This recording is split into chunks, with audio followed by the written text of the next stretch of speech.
Joe's with me when we're writing these. Oh, really? How's he doing? Because of this one. I didn't hear this one. I was just making you aware of it. I didn't want to do here.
On this presentation. Welcome everybody. Welcome everybody back there. We are delighted to have you all here with us today, and we are very, very interested in this topic and excited that Eric and Julie are going to give us a presentation and share with us some of the best practices and some of the things they've learned. So let's see, where did Eric go? He's right. Eric. Ready? Over to you. Bailed on Julie. Well, I talked to Julie, and Julie said she wanted everything but 5 minutes of this presentation, so. Eric would be Randy's in a hurry. Now, before we get started, first, I just want to say that this is one of the most important topics on your minds. I know, as board members, and especially members of the district leadership team, you're consistently hear questions about school safety. And what are we doing, and how are we being proactive, and how are we ensuring that our students are safe in our schools? We want to be able to answer some of those questions that you have today. So I understand that board governance, is that what it's called? Is canceled today. So that gives us a little bit more time, and it gives me a little bit more flexibility to answer some of your questions. Now I have a presentation prepared, and I'd like to get through that presentation, but I also want to balance that between giving a presentation and answering your questions. Because it's important for you as a study session for you to be able to interact, and so I want to be able to answer as many questions as I can for you. Just because it's not on these slides doesn't mean I don't know the answer. We'll try to give you an answer, all right? It may not be the answer you want, but I will try to answer all of your questions, okay? So with that, I do have an agenda that I'd like to get through, and the first part of that is NASRO update from Julie. So we did attend a conference in Indianapolis. NASRO stands for the National Association of School Resource Officers. I think it's important to note that we had the most representation of any district there in the nation, which was important, especially from school leadership perspective. A lot of times you might get SROs in attendance, but the school leadership wasn't there, so we were recognized as having the most leadership there, which I thought was a fantastic thing, because it just shows that our mindset is on safety. So, how many did we have? Dave, Amy, you, me, and then all the SROs. So there were 4 people from the district, and then we had, Orem, I was going to say, as a PG, Lone Peak, Saratoga, Orem sent like, yeah, we had a lot. Quite a bit, yeah. A lot of we have really good relationships with all of our chiefs of police, and they feel it's important to send their officers there, and so they do usually, I don't want to say cough up, but they do provide the funds for those SROs to attend the conference, and so this next year I think is going to be in Arizona, and I'm not sure what contingency will go, but anyway, getting into the weeds. I want to talk about the NASRO update. Julie will kind of update you on what she saw. Then we'll talk about threat assessment, standard response protocol, and site assessment. Those are some of the 3 of the things that we hear about the most.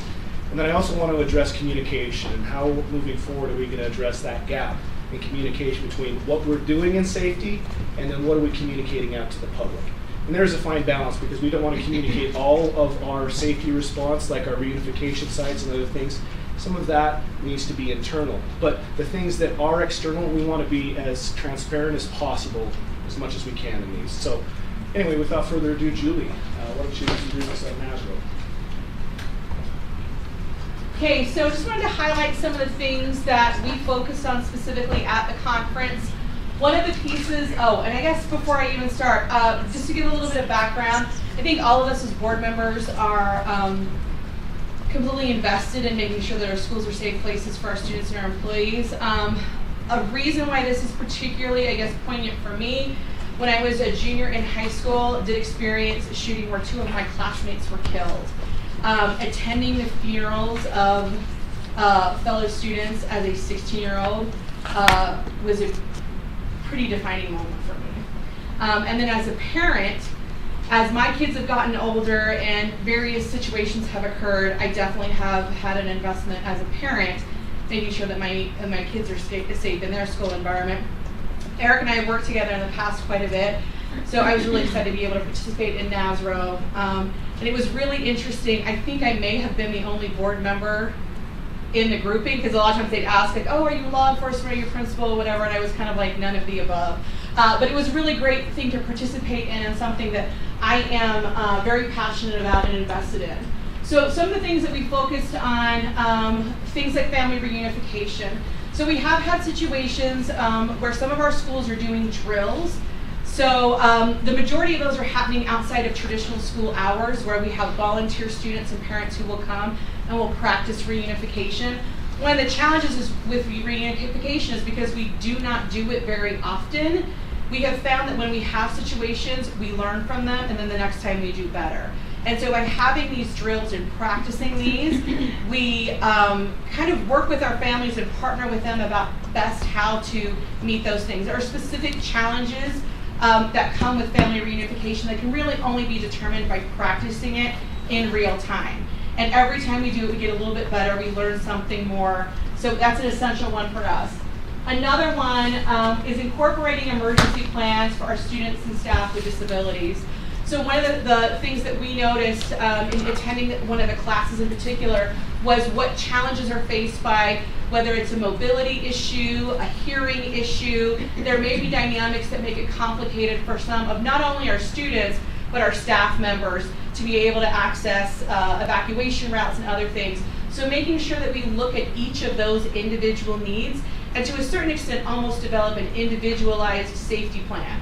So a lot of time we talk about IEPs and individual education plans, but what accommodations do we need to make for individual students and staff members based on their needs in a situation, so we make sure that we're talking about every student, every employee.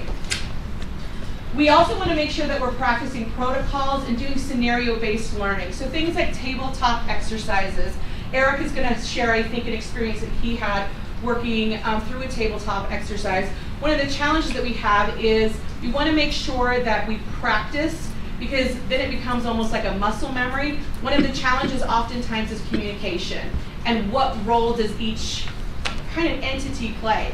A lot of times when we'll have a situation in a school, it may involve law enforcement, it may involve our firefighters, it may involve city officials, it may involve our local administrators and student safety and employees, and what role does everyone play? By working through those things and getting those challenges and working through scenarios, we can develop solutions in a calm environment, because when those situations occur, we're obviously not at our best thinking. We're kind of in that fight or flight phase. So some of the things that we wanted to focus on are the power of the debrief. Whenever a situation occurs, we've had situations, whether it was Eagle Valley had a situation where there was a gas leak, which is maybe not a traditional safety issue that we think of. What did we learn from that? One of the things that I think was fantastic about that situation is the opportunity of community to come together. I am a big fan of Jerem Bakar. If you don't know who Jerem is, you definitely need to get to know him.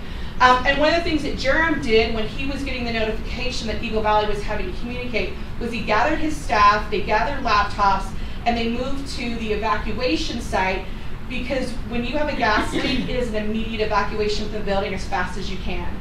And Jerem knew that we were going to have to reunify children with parents and that they needed access to Skyward to access that information. So he took his staff, left Frontier, and made sure that there was additional staff on site to support the school as they went through their evacuation. We learned from those. Not only is it negative impacts, it's positive impacts. And one of those positive impacts is our school communities work to support each other. Another thing we talked about is teaching behind a locked door. This was something that was promoted significantly at the conference. This is one of the biggest deterrents to active situations on a school site is being behind a locked door in a classroom. So one of the things that we've had happen with Cedar Valley High School in particular, they've been promoting pretty heavily in the administration that teachers lock doors. When the bell rings, you lock a door and you shut it.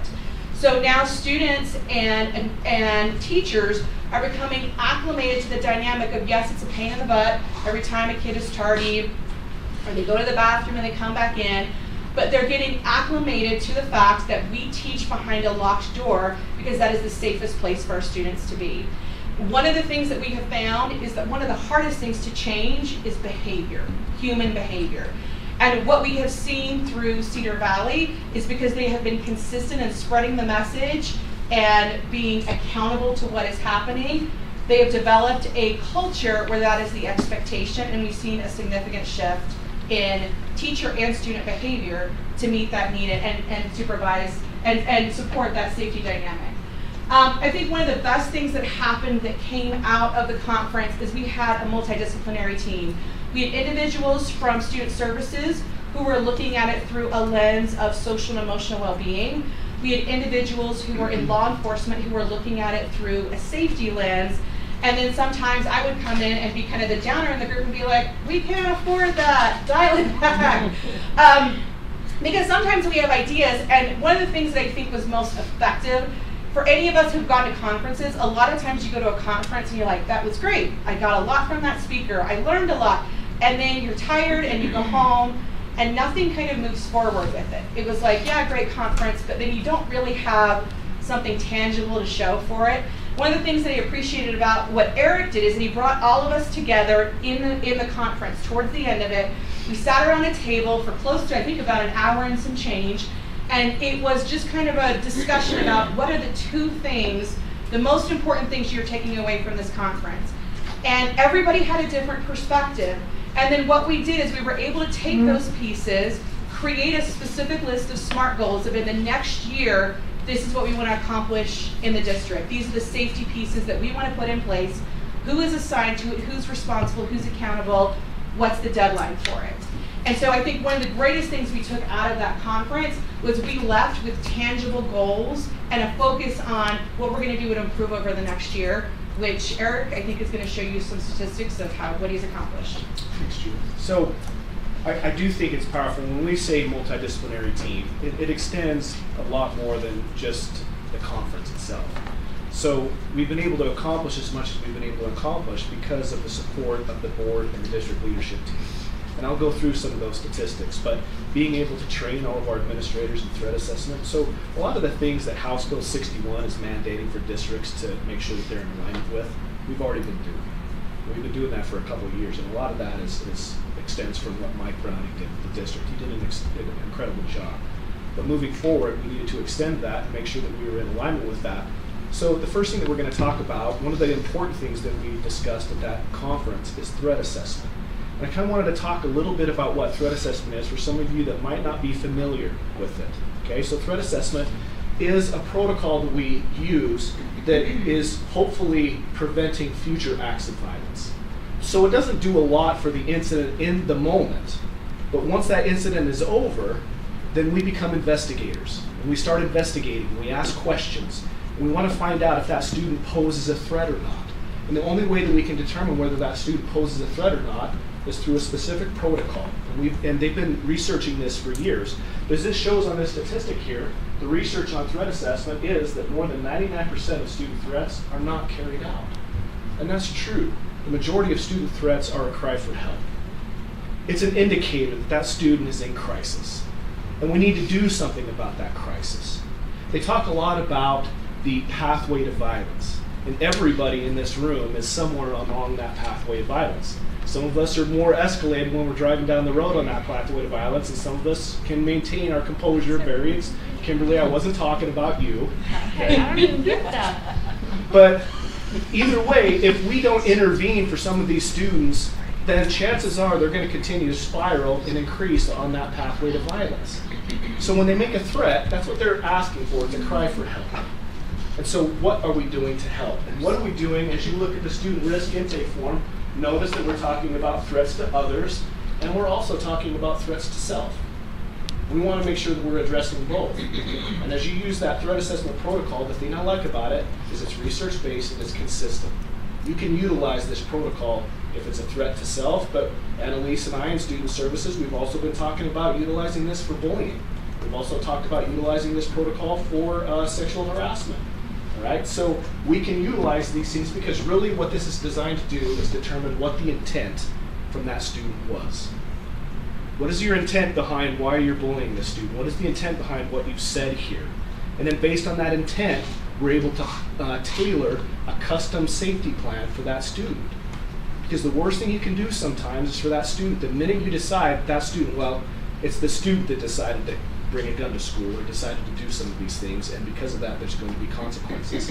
Those consequences have weighted determinations on that student's future. The longer they're out of school, the more likely that student is to go down the path that we don't want them to go down. So if we can customize that safety plan, it's going to be better. Okay, so the threat assessment is that protocol that we use in order to determine if that student poses a threat or not. Now I want to give you some statistics here.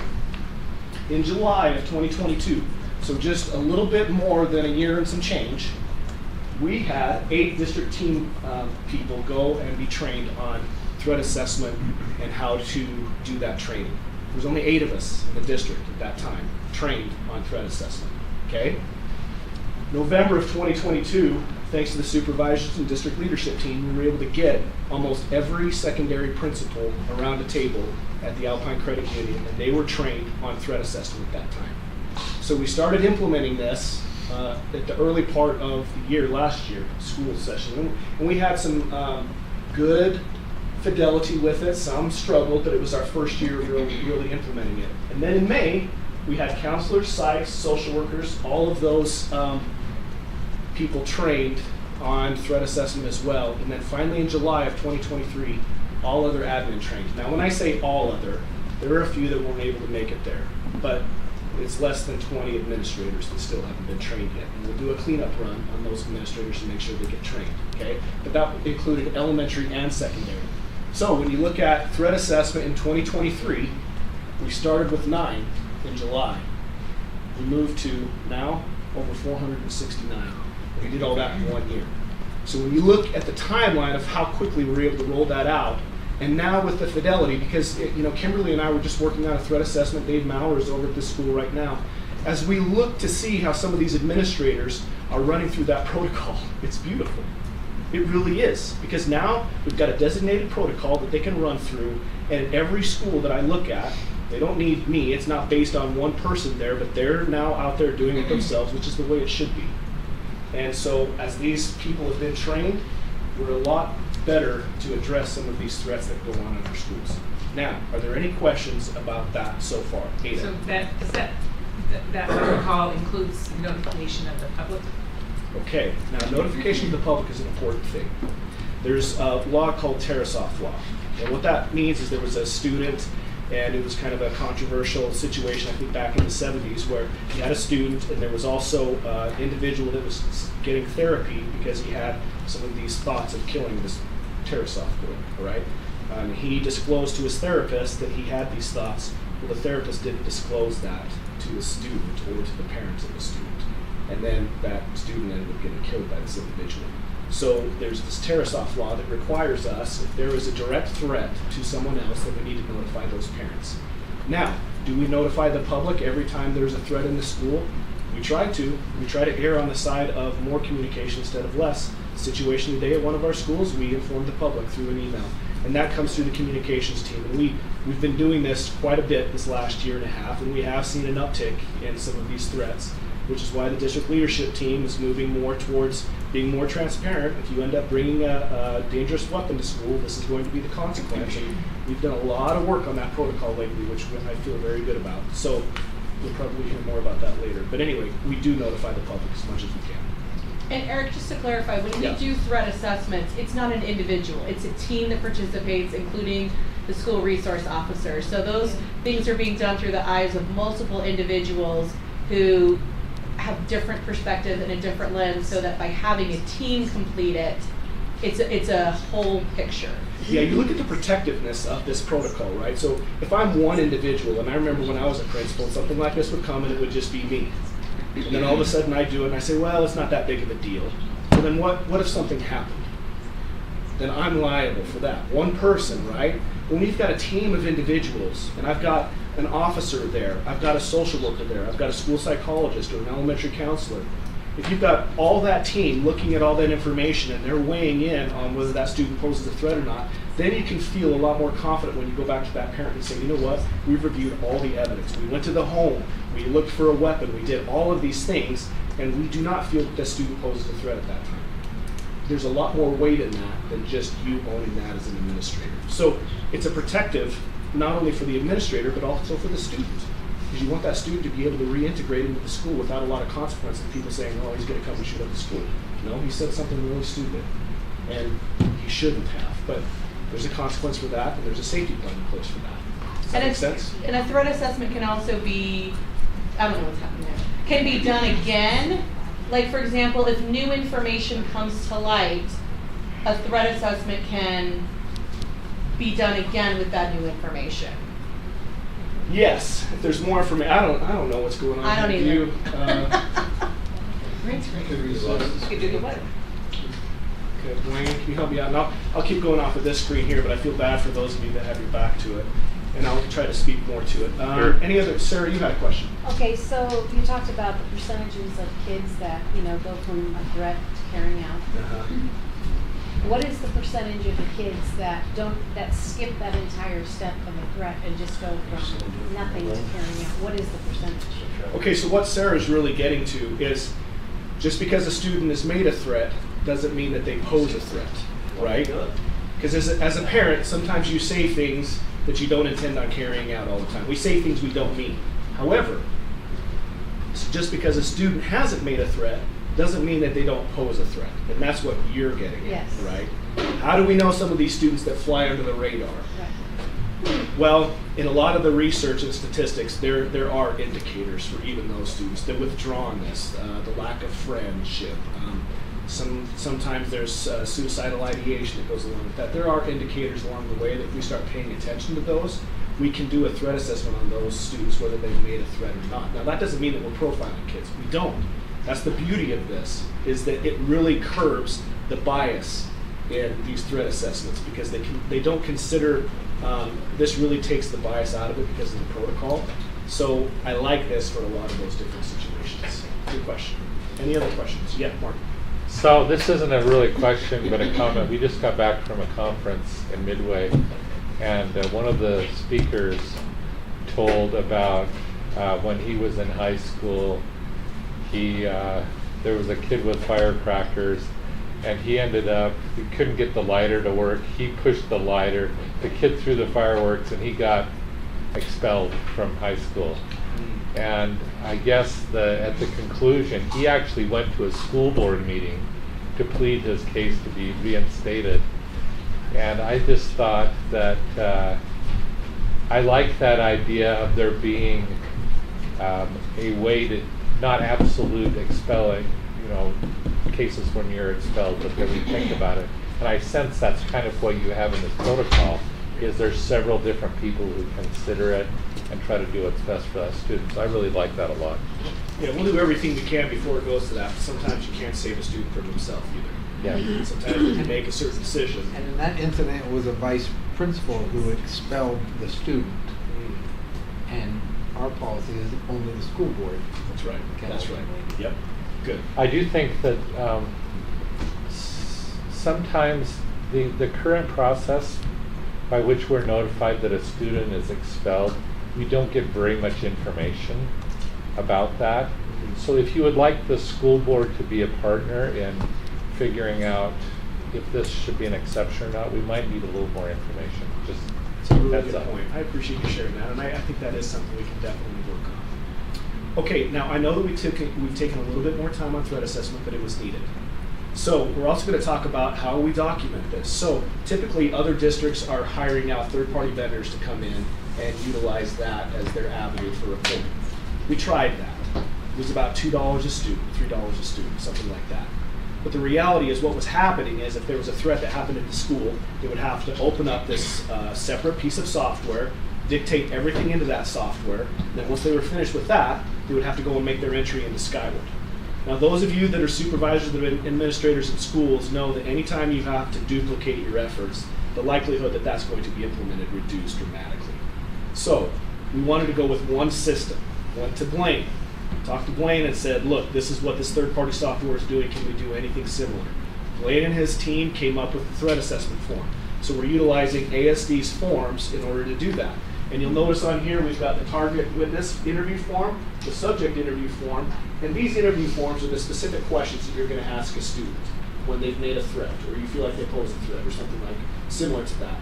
Once you've gathered that information, you bring your multidisciplinary team together, and then based on that data, you fill out the rest of this form. So as you scroll down, there's more questions that you're going to answer there, okay? The minute you finish one of those interview forms, it immediately sends you a PDF, okay? As soon as you finish this form, it immediately sends you a PDF as an administrator.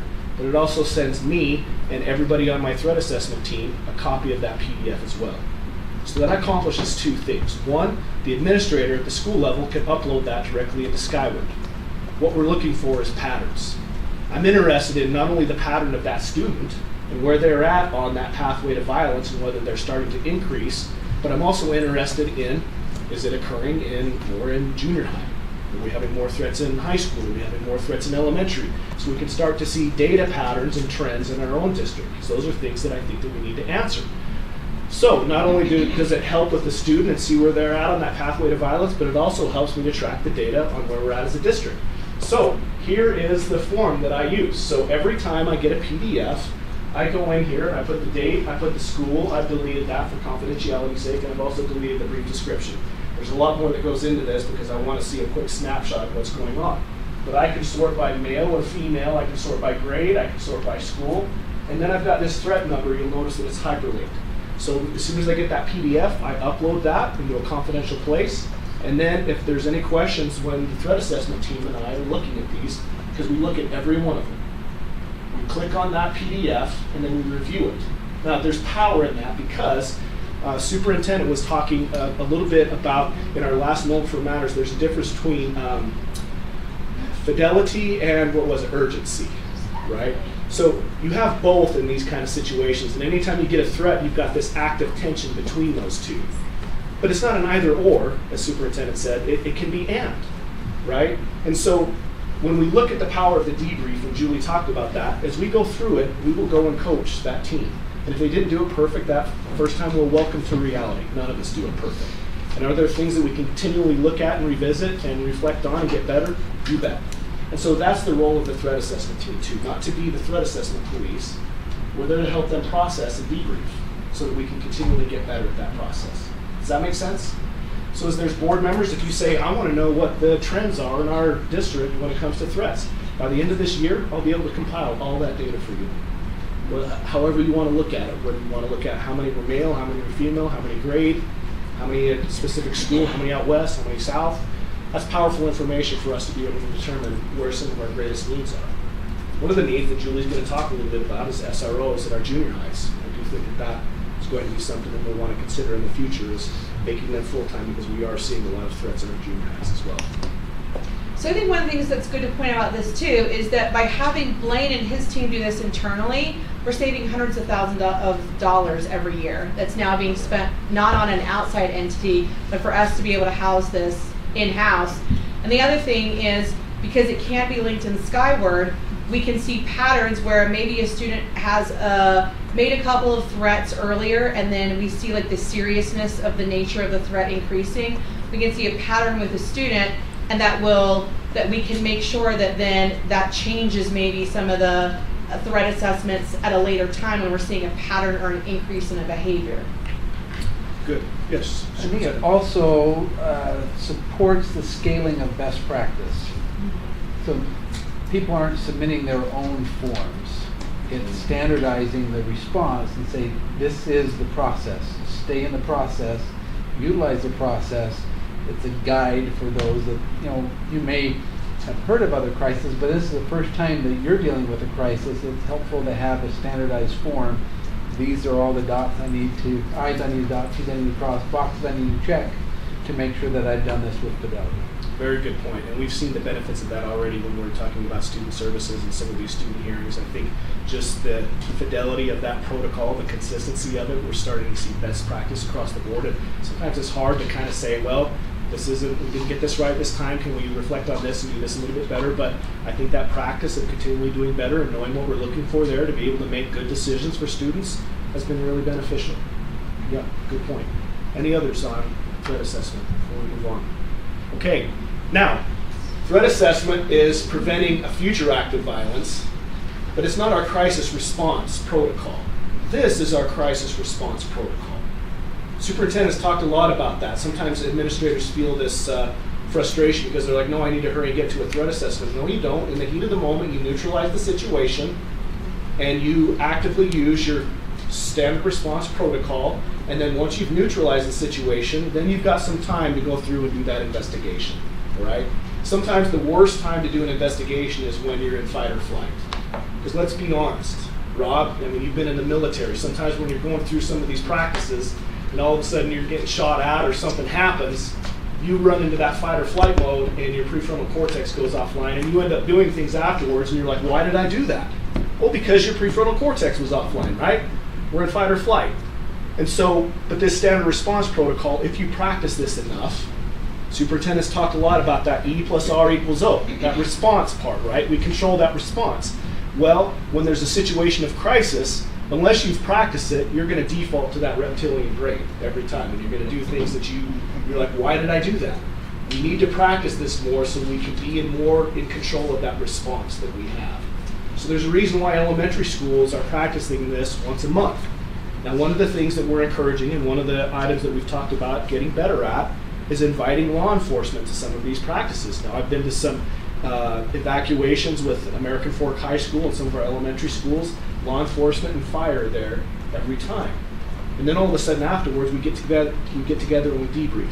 The one at AF, Sam didn't get out of his room classroom fast enough, so you might want to talk to him about that at home tonight. But in certain corridors, it was crowded, right? So when it's crowded in certain corridors, then we need to make adjustments and say, is there a faster way out? Or one of the things that was brought up is, can we block a corridor and see what they do? Because the reality is, if this was a real situation, it's not going to go exactly to plan, right? So can we train these teachers to think on the fly? And how are they going to respond in those kind of a situation, right? So we want to be mindful and not put people through traumatic incidences, but we also want to simulate, well, what would this look like in a time of crisis, and how are you going to respond, and are you okay with a little bit of flexibility in this plan, right? Does that make sense? So inviting law enforcement and others to be at these meetings are going to be critical as we debrief. Another thing that was powerful when we're talking about the standard response protocol is I was a part of it's called the tabletop exercise. And what that means is you've got people around a table, and this was sponsored by American Fork Police Department, and you had the police chief and somebody else from police there at some of our tables. I was at the one with the police chief, the fire chief. We had somebody from dispatch and somebody from EMS, and then we had an administrator there around that table. And they were feeding us little slips of paper of what was going on. The first slip of paper said, you see smoke, or the fire alarm has been pulled. And this was a simulation at Greenwood Elementary. So all we knew is that there must be some fire. So they said, we need to evacuate. Well, all of a sudden they start to evacuate, and then we get another slip of paper that says, now you hear gunshots. So what happened was somebody had pulled a fire alarm, and then as people start to evacuate, then you've got the situation you've got to account for. Now, the interesting thing is that when we talk about these safety response, we do the training in isolation. So you have these different departments, and they don't communicate with each other. It was really interesting to hear how fire would respond, how EMS would respond, what dispatch was doing. And all this time, we're thinking, geez, there are some serious gaps. Now, the beauty of this wasn't that, oh my gosh, we're so far behind, we've got these gaps. The beauty of it is now we're finally communicating. And one of the things that we noticed, especially when it comes to communication, emergency or dispatch was like, we need this piece of paper. Because this is what we need to say when we're calling our dispatch, and they need to be familiar with it. Case in point, Eagle Mountain. A situation last year. Dispatch notified all the officers that it was a lockdown.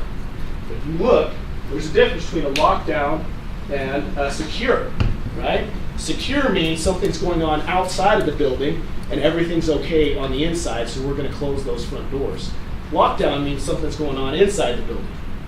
So do you see the importance of communication there? When dispatch calls a lockdown, and all of a sudden the public finds out about that, then we get a flood of phone calls. What's going on? And then you get people going to the school.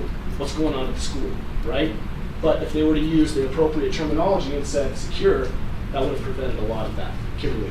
Will you share just a creative idea that one of your principals shared with you last week on, with the older students, how did they practice all of them in one section of their day? Oh, okay, this was interesting. So this was a school out west, and they started, this was interesting, they started with a hold. So a hold is, you just call a hold, and that means that everybody stays in their room, door shut, okay? And then after the hold, they went right into a secure. So they closed all of the doors inside the school, right? And then they held inside of the school for a period of time. And then they went straight to a lockdown. So then they were able to hide inside their classroom, and they had the doors closed and everything. And then they went to an evacuate. Okay, so in one day, in a period of about 20 minutes, they had practiced all 4 exercises. Now, I thought this was really clever because what they were able to do is kind of discriminate between the 4. Sometimes you don't get that discrimination as a student where you're not able to compare the two, but they were able to see in comparison all 4 of those, and then the debrief afterwards was really powerful too. So I think that our administrators are trying to learn from each one of these situations and try something different, and I think that that's paying off in a lot of ways. I will also say, I keep forgetting to say, Cedar Valley, they actually have emergency cards that everybody carries in their lanyards that talks about each of the different things. So sometimes when you're in the midst of an emergency situation, you're not thinking straight, it's on everybody's lanyard. And so literally if it gets called, you can pull up your lanyard and say, this is what I'm supposed to do. Good. Yeah, Ada. How do we avoid, traumatizing effects of drills? Have you talked about that? Yeah, we do, and I think that there are certain instances where some students in the school have a really hard time with this. We want to be sensitive to that, right? And the administrators and the teachers know who those students are, and in those kind of situations, I do think that it's beneficial to front load those students and give them advance warning. Because I don't think we want to traumatize students. We're not going to go in some schools, back east or whatever, while the students are in session, they'll have police go in and fire off blanks. That's not the kind of experience that we want to have in our schools. We can practice that without inducing trauma. I will say that I've also noticed in the communication for a lot of my schools, they're making sure that those evacuation drills are on the calendar so that when they send out the weekly reports, parents are notified that, hey, on September 13th at 12 o'clock, we're doing an evacuation drill. And I think that communicates to parents, hey, and I've had principals also send out emails saying, hey, if you see the police or the fire department in our school, we are doing a planned drill. And that changes the dynamic. And I think by communicating with parents early, they can also communicate with their students about what to expect. Because a fire drill for a kindergartner is different than a fire drill for a 6th grader, because 6th graders are like, oh, here we go out to the whatever. For a kindergartner, it's brand new information. So I think also making sure that we're informing parents whenever we are doing drills, we need to have parents be there because parents can front load their kids with the information they need about what to expect. That's a really good point. Only one caveat that I'm going to change a little bit. If I was an administrator, I would say we're having an evacuation drill sometime this next week.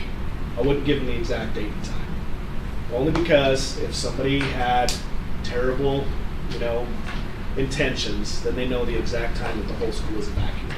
But if you tell them sometime in the next week we'll have an evacuation, expect it, and then the day that you hold that, immediately afterwards, then as an administrator, I'd be sending an email home that said, we had an evacuation, we just completed it, please talk to your students about that. That's the only thing I'd change on that. That's why we don't publish a lot of information on where our reunification site is going to be during an emergency and those kind of things, because you never know who's getting on the website and making plans according to that. Yeah, Sarah? and then You Sarah. said the elementaries are practicing once a month? What That's the exactly are requirement. they practicing?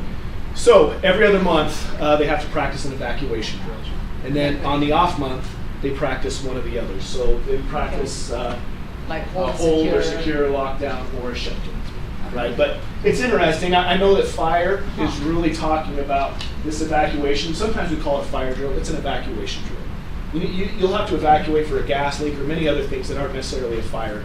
And the reality is somebody dying in a fire nowadays because of the fire suppression, correct me if I'm wrong, Frank, but the chances of that are very minimal. And so even our fire chiefs are saying, I don't know that we need to evacuate as quickly as we have in the past. Because if someone pulls the fire alarm and you go running out, and I think that was a big thing for that fire chief to be on that tabletop and to recognize, oh, this could be used in a dangerous way by someone. I think that that gave him a new lens to start looking at things. And now all of a sudden with SB 61, they're really looking at the purpose of that evacuation drill and really rethinking how often do we do that and should we be practicing some of these others. But that's the requirement, at least every other month, and then an evacuation drill as well. So you're having everyone one a month, and I do have a form where they are indicating every one of those drills, and then I'm letting the police chief know and the fire chief know when those drills are so they can attend. So they've been dedicated on those, but that doesn't mean that that's the least amount you have to do. They can do more. Yes, Sarah. You know, as we have been discussing this and talking a little bit about the communication piece of this, when we think back to that situation that we had at Lone Peak 4 or 5 years ago, and you know, we have a new element with kids having their watches or phones and their ability to communicate with their parents, but the one thing they don't have is the information. Context. That's right. And so they're communicating with their parents without the context, and then you have parents all coming to the school. And you and I have been to an 8-week course with American Fork Police Department. And the hardest thing is when parents come up and we can't get people in where they need to be, and it just makes the situation trickier. It's so important because I don't think parents even understand the difference between a lockdown or a hold or any of these words or what they mean. Something like that, a card like that that's listed on our Facebook page that comes out, that Karen puts out, just to say, these are the words that you hear and don't panic. And there is a huge difference between the two. And helping our parents become aware of what that means so that you don't get them showing up at the school panicking, because that's kind of the thing nowadays is when they hear lockdown, they assume the worst. And so they want to get to their kid, but we need to help them understand that we really have seen these experts. I mean, we went through a junior high, we went through an AF junior high shooting simulation, and it was scary. I mean, I shot my husband, and he was shot, but I didn't know what to do in the smoke and this, and that is just, I was just shocked at how well our police officers know what they're doing, but we need to, if you don't have the knowledge, you go straight to fear. We need to inform our parents. One of the things I liked about what you said, Sarah, is really repetition to the point of redundancy. And repetition is the mother of all learning. And we can't just say as administrators, well, we sent that out in the newsletter at the beginning of the year and think the parents are going to understand it. And even me, I have to review that sheet on a regular basis to make sure I know what to do. So if even I have to review that, well, so do parents. And so I just think that we need to be more proactive in sending that message out on a regular basis and educating them. Stacey. Have we had any conversations about giving teachers some prompts or ways to guide through a debrief after the drill for both students and employees? Because I think about a couple of the lockdown drills that I've been through, and man, that's some nervous energy coming off of kids, right? And anyways, I just wondered if we'd had any conversations around that, because I mean, that took a chunk of time, right? Like, let's talk, like, when it happened to me, okay, let's talk through what happened. It was a drill. What would you do differently, whatever. But I just thought, are we... Always wise suggestions, and that's another one. I mean, as you look at, is there a specific protocol when we're teaching our kids what to do? Those should be conversations the teachers are having in the classroom. I think that's an excellent suggestion, something we can incorporate. But to say that it's happening across the board, no. It's not. And maybe some suggestions for parents too. Like, I appreciate when we get the email that says, this happened today, talk to your students, but I don't know that every parent thinks or they know what questions to ask. Do you know what I'm saying? Yep, totally. Would you do that? Yep. Okay, we ready to pivot? I mean, we've been talking for a while. Everybody doing okay? Nobody's getting bored of me up here talking? You wouldn't tell me if you were. Okay. So, we're going to be talking about school site assessment now. Okay, so one of the things that we talked about at the NASRO conference that's critical is what kind of data-informed discussions and decisions are we making? When it comes to our buildings, you're getting a lot of energy out there, especially with House Bill 61 and some of that funding. I can't tell you how many vendors I've had that are approaching me about situations, right? You need this at your school, you need that. Well, do we want to minimize risk as much as possible in our schools? Yes. Can I guarantee that there's not going to be a risk at that school? No, I can't guarantee that. But we can get better at minimizing that risk as much as possible. What does the research show? What do they say is best practice? And what is the research showing in some of these other districts that have incorporated some of these very expensive things? Is it really curbing violence? Is it making a difference? Those are the things I want to know, because when we're talking about spending taxpayer dollars, I want to make sure that if it's something that we really need to implement, then let's implement it. It shouldn't be a matter of cost. But if it's not effective and there's not research around it, then I'm not going to spend that amount of dollar for something that really isn't curbing the violence in other situations. Does that make sense? So how do we know? And how do we know where all of our schools are at? So I want to be very data-driven in some of these conversations. And I think Frank and me and the team, and especially when we're starting talking about capital, when we look at some of our buildings and the architecture of things, are there things that we can learn from these site assessments that we can start incorporating in some of our architecture plans? I think that's a lens that we need to start looking at some of our new buildings through. Okay? So with that, we have two different assessments. One is through the National Institute of Justice. As we've researched things, the state has given like 4 or 5 that they say these are proven. These are proven and approved site assessments. And the other one is through Homeland Security. It's called CISA, and I can't tell what CISA stands for, but it's an arm of Homeland Security, and we're using that assessment tool, and I'll talk about the difference between those two. Okay? So this school safety assessment is more of a checklist. This is section 4. It talks about interior safety. Okay? So as you go through this, it's pretty straightforward. It's a yes or a no. You know, some of these yes, no, not applicable, or unknown. So as they start going through that, it'll start to give a picture of where that school is at. But as Julie kind of looked at that and reflected on it, this is kind of a 2D type of an assessment of a school. When you look at the other one through CISA, it's Cybersecurity and Infrastructure Security Agency right there. So Homeland Security, this tool is more of scenario-based. So you'll say, all right, I want to run through a simulation at my school, and based on that simulation, let's say you're evaluating a gas leak.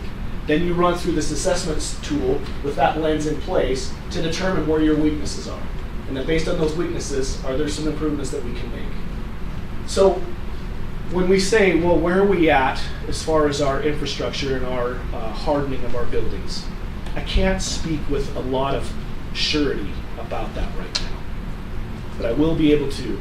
It was my goal last year to be able to come up with the assessment. Now that we have the assessment, this initial first year, our main goal is to have every building assessed. I want to know where we're at. Then we're going to take some data on that. And then after this year, we're going to do a rotational thing, okay? So if you're a school, you'll be in one of 3 cohorts. One cohort will go through a site assessment and a deeper dive into it and start making adjustments there. One cohort will go through reunification and we'll practice at least having one reunification practice that year. And the other one will go through a deeper dive into the SRP, okay? And the reason why I wanted them to be on a rotational basis is because we have a lot of attrition. And when you have attrition, then we have a dip in training. And you get teachers that aren't sure what the protocol is. Well, are the administrators and people at that school going through the appropriate training to make sure that they're trained? I want to have some structure to that to make sure that we're covering that. I don't want there to be any question on whether Alpine is training their teachers on safety or not. And so if we can come up with a structure, I think that gives our principals a little bit more consistency where it's a little bit more manageable than saying we're going to cover everything. Make those 3 one more time. Okay, so SRP, reunification, and site assessment.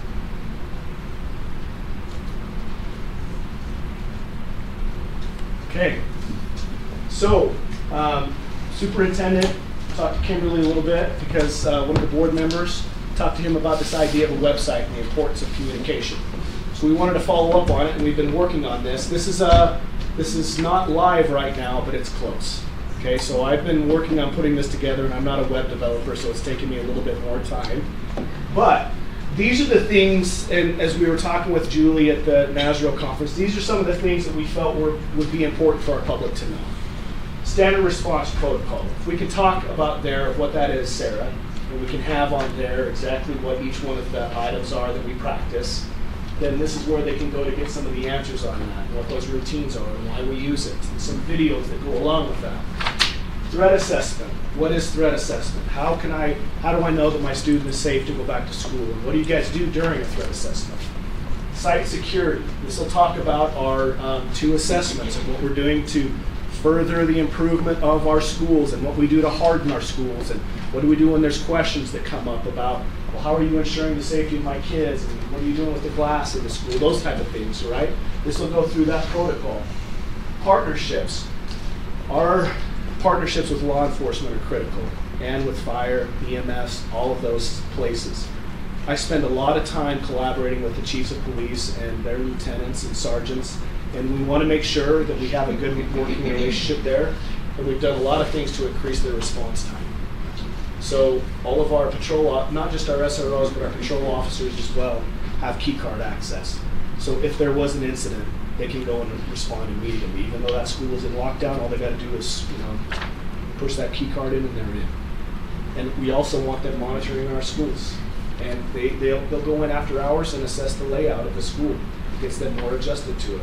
I like that they know what's going on in their schools. Okay? Safe walking routes. This will be a one-stop shop where they can go, because that's important too. And then resources kind of talks about what Stacy was talking about, what you're talking about, Sarah. What can we do to talk to our kids about safety? What can we do to help them during a lockdown or during a drill? What can we do to help them? Or some of these resources we want to link. I've been working with student services as well. And I want to say, Amy's not here, but she really is my partner in crime. I mean, Amy and I work so closely together on everything that we really are working together to figure out what about that social emotional piece and how does that fit in.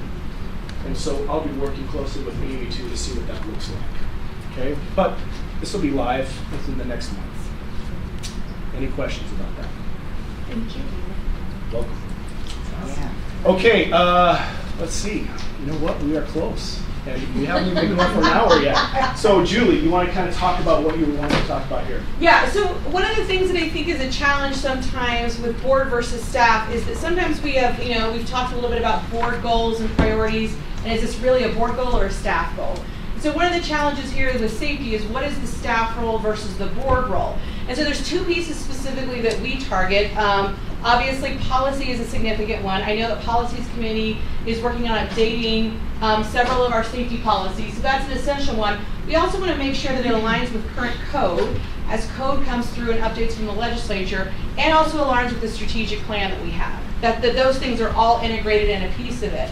Another piece of it is financing. HB 61 gave some additional funding to schools, but it was for very specific pieces. I think that we're going to have to be pushing for ongoing advocacy for safety dollars allocated to schools.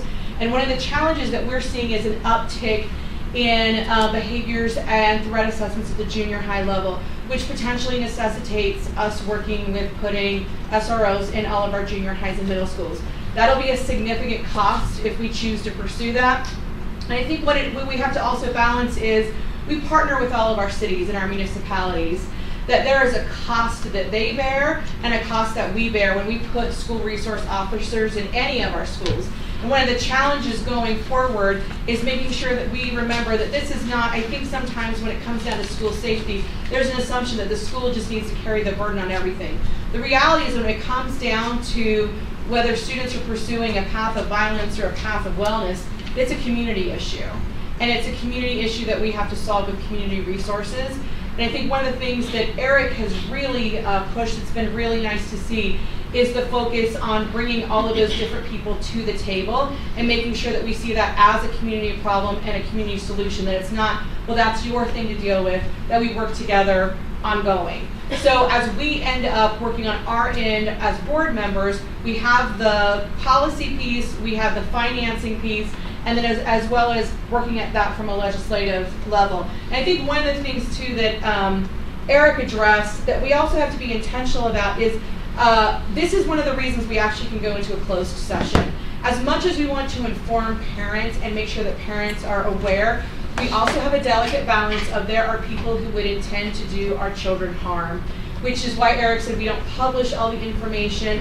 That's also why we can choose to go into closed session. So we want to make sure that parents and our community members have as much information as possible, while also realizing that some of that information will be held back for the ultimate safety of our students and our employees in our buildings. So that's kind of one of our ongoing challenges is pushing communication, but realizing that there will be limitations to that. Good. Okay, are there any questions? Okay, appreciate you guys' time. Thank you. Well, that was it. Yeah, that's it. Okay, wait. Oh, hey. Well, I said, are there any questions? Okay, wait time. Wait time. You gotta let everybody cook. Okay. Are there any questions? We need an incubation time there. Yes. I know that we've had like safe entry with our schools, and we've put a lot of emphasis on that, and I think we're there pretty much, aren't we? Yeah, with all of our elementary schools, we are. Okay. Yeah. I just wonder if we have a next goal. Are we going to talk about that, or is that? Yeah, are we going to closed session? No, I really like that because I think that's what is that's what's going to surface through doing our assessments, our building assessments. The reality is, we have a lot of these secure vestibules. Those are effective only as well as that protocol is followed. Right? I mean, if you're just going to leave the doors open, then you might as well not even have a secure vestibule. Well, some of that comes with some challenge from the public because we're impatient sometimes. We want to get into the building, and it causes a lot of frustration for somebody to show their ID, and everybody's getting buzzed in, and some parents are frustrated with that. So that was one of the things that I was talking about in facilities improvement this morning, is just how much our elementary supervisors and secondary supervisors have been attacking safety over these years. And we've been doing that for years, and we started doing secure vestibules before that was even a thing in Alpine School District. And so we are actively promoting some of these site hardening things, but we're also looking at, well, does it make sense secondary? You've got so many of these students coming in and out, which I think is why you've got Eagle Valley or Cedar Valley moving more towards, if we can shift from being a closed campus to the inside, kind of wrap our heads around what does that look like. If you can get into the building, but you can't get into a door, well, then that's even more secure, right? Because if you've got a lot of kids in the hallways, then that's not good. But if you've got everybody behind a locked door, chances are nothing's going to happen there. It does create some inconvenience there too. Is it worth it? Well, I think that's something that we have to wrestle with. It's the positive polarities, or those, you call them positive polarities, or yeah. Those are two things in active tension, right? Convenience, but safety. And what do? I think we just have conversations, and we actively try to look at what makes sense. Yeah. More of a comment to Julie's comment. I think another thing the board can do is when there's that fear in society about this, then it can become politicized a little bit. And I think so as governing bodies deal with this, they sometimes polarize that into security and safety. And so vendors get involved in terms of, we're all about security. To me, the umbrella is student safety. Underneath student safety is building and facility, student and employee safety.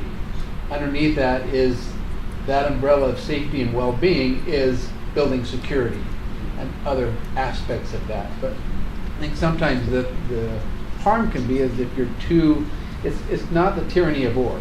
It's the beauty of and. Security and safety to go together, not competing with each other. They should be complementing one another, working in tandem.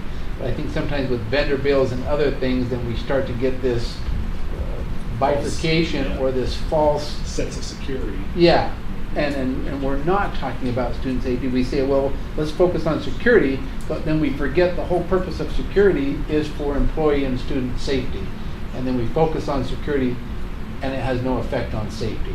So if the message, in my opinion, the message should always be the safety of our students and employees, and then what security measures enhance that, not what are we trying to secure and does it have any effect on safety. I totally agree with that. If that's the framework you want to use, that's a very healthy framework for looking at school safety. And I think you'll hear some of the narratives in the legislative session and others about safety and security and those competing rather than complementing one another. Yes, Sarah and Stacy. Do the schools have a budget for school safety and security? Yeah, so they can utilize a certain percentage of their trust land funds. Am I correct, Rob, on safety, security? They have several pots that they can go to. Supervisors also have their 0501, 0502 budgets. 0501 is elementary, 0502 is secondary, that oftentimes are safety related, where requests are made from the schools to the supervisors. But a designated, here is a budget per student for safety, no. Correct. Thank you, Rob. And supervisors, I think that's the power of what the secondary and elementary supervisors are doing. That's why they have those budgets, is a lot of times they'll partner with the schools. They'll say, we'll cover half or whatever. Physical facilities sometimes kind of chips in on that too. So I do think that it's more of a team approach in that way, in that regard, and I like that. Because I think it allows us time to pause and say, is this really something that we need, right? Yes, Stacy. I have two questions and a comment. My comment is, so last year I know in our elementaries it was a huge push to buzz in, show your ID, and I happened to arrive in elementary one day where secretaries were in tears because parents had been yelling at them. So I just want to take a moment to recognize the secretaries who dealt with that for a really long time while the community adjusted, because that's rough, right? And I don't know, I take my ID every time I check my kid out, so I appreciate them being willing to kind of hold that line. My first question is, so your site assessment, that will then, we might see that you're going to do secure entries in like our junior highs that don't have that. Would that come up then? I think that's going to be a discussion, right? And it'll depend on what's the research out there. Is that something that we're willing to do? I think it's probably a lot more feasible in your junior highs than it is your high school, just because you've got so many people coming in and out of that building. But if we're not going to do it at the high school, then what do we do? I know that we do have one high school with the secure entry, but the doors are always unlocked. Yeah, so that's mine, I think. It completely, no, it's not. But might as well not even have it if you're not going to use it. So if we're not going to use it, then what other ways are we going to, what other methods are we going to utilize to secure our building? So I just think that it's a conversation, and sometimes these conversations are hard because there's a lot of emotion because of what Shane talked about. I think that you have an idea of, it might give us the sense of security, but unless you have the protocols that go along with it and the training, then you might as well not even have it. So I think we have to have a larger conversation around what are those protocols and how are we ensuring that we're getting better at our standard response protocol. Those are all things that we could really tighten up before we ever start talking about a secure vestibule in our secondary schools, to be honest. We need to do a lot better at those things and they don't cost any money. So then my follow-up question, have you had any conversations? One of the things that I had heard in the last couple of years, like in a junior high or high school, whatever, we have kids coming from portables, so we can't lock the doors because we need to come to the building. So can we give them like access through a key card where it would only work for like the door closest to the... Most of the times we do. And we've talked about, we do have on our systems, they can set it on a timer, and during those transition times, those doors should be unlocked. And then as soon as that transition time is over, they should be locked back down. But if they need to go to like the restroom or whatever, we do give out key cards where the teacher can give that to a student and they go. So both situations we try to account for. Yeah. Rob. Yeah, two questions, and kudos, Eric. I think you've taken what Mike started and just built on it, and your passion and commitment, the connections in the community have just been just significantly enhanced because of your leadership. So comment, now questions. From the 2022 attendance of the eight, you were one of the 8. That's correct. To the attendance at this conference in 2023, what has changed? So what was learned from that time to this time? And secondly, what resources, and you talked about SROs at the junior high, kind of, but what was learned from first to second? And then what resources would you say are needed to focus on improved student safety, not necessarily just building security? So just those two parts of the question. Okay, those are really good questions, Rob. So I think it's important to note that this is, I mean, I've only been in this position for just a little over a year. When I went through that training, I wasn't even in Mike Browning's position yet. And so this has been a steep learning curve for me. Typically, when I go through another learning curve, I give myself a little grace. And a lot of times in that first year, I'm there to observe a lot and see what has been done. With safety, it's a little different because there's such an urgency to it. You know, it's like the minute I took this position, all of a sudden I feel this weight on my shoulders of, are we doing good things? Probably the thing that I noticed the most, Rob, is that there aren't a lot of, when someone says, how are we doing with safety? I can give you a sense of how we're doing, but I can't give you a lot of data. I want to be able to see how am I measuring how are we measuring our improvement or our impact? What are those things that we're doing, and is it even having an impact? And so as we started looking at those measurables, when you guys were doing this as a LLT and you're saying, all right, we need to, as schools, set SMART goals. We need to start achieving those goals. Well, what does that look like for safety? We can't just say, well, we're doing a lot of great things without measuring the impact of it. And so that's why we started pivoting to, all right, let's start doing some of these threat assessments. And I ask officers all the time, I'll say, how many active shootings did you prevent? Well, I don't know. How can you even know that? I guarantee that we've intervened on several that I think that have made sure that those kind of things don't happen. And so, you know what, there is an excellent, like we just did behind the badge, Officer Ruiz, who was honored at the national conference, also did a news segment. I could show that, but it's really heartwarming on the impact that an SRO can have. So when we say, well, how do we measure that impact? I think we start doing that through threat assessment. As we start to identify some of those students that are on that pathway of violence, and as we start tracking those interventions, I think we ought to celebrate a lot more when those students return to, you know, going to school and not doing things that would cause them to get suspended. We need to do a lot better at making sure that we're reinforcing the things. I remember when I was a teacher, I taught a special education classroom where those students had behavior disorders. And one of the things that somebody taught me that I never forgot is whatever behavior you pay attention to, that's the behavior you're going to increase, right? So if we're paying attention to only the negative things to those students, we're going to increase that behavior. But if we start paying attention to some of these students that are on the margins and we say, we've noticed that you've been here on time, we've noticed that you haven't, you know, done anything behaviorally for the last 2 months, we should be celebrating that a lot more.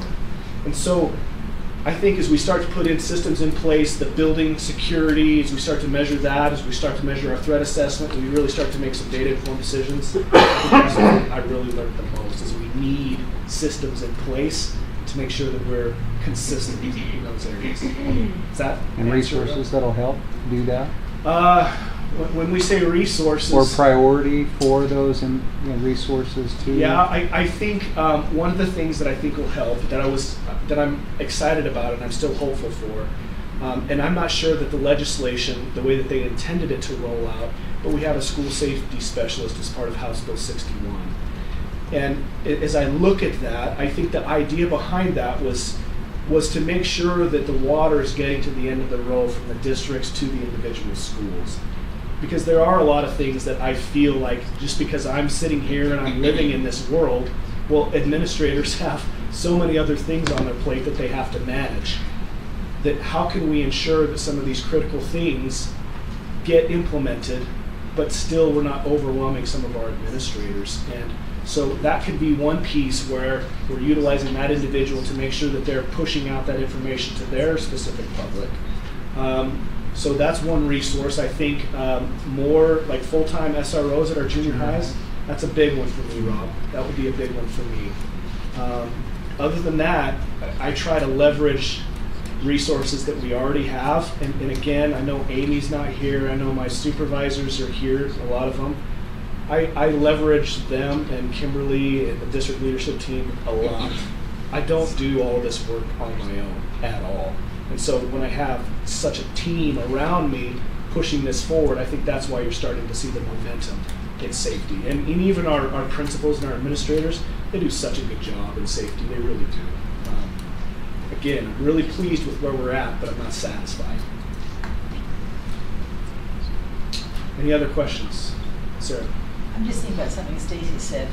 Sometimes I go to a school and they recognize me and I buzz and look at me and they let me right in. There's one school in particular, they'll say, "Hi, Sarah," and they'll wait till I show something.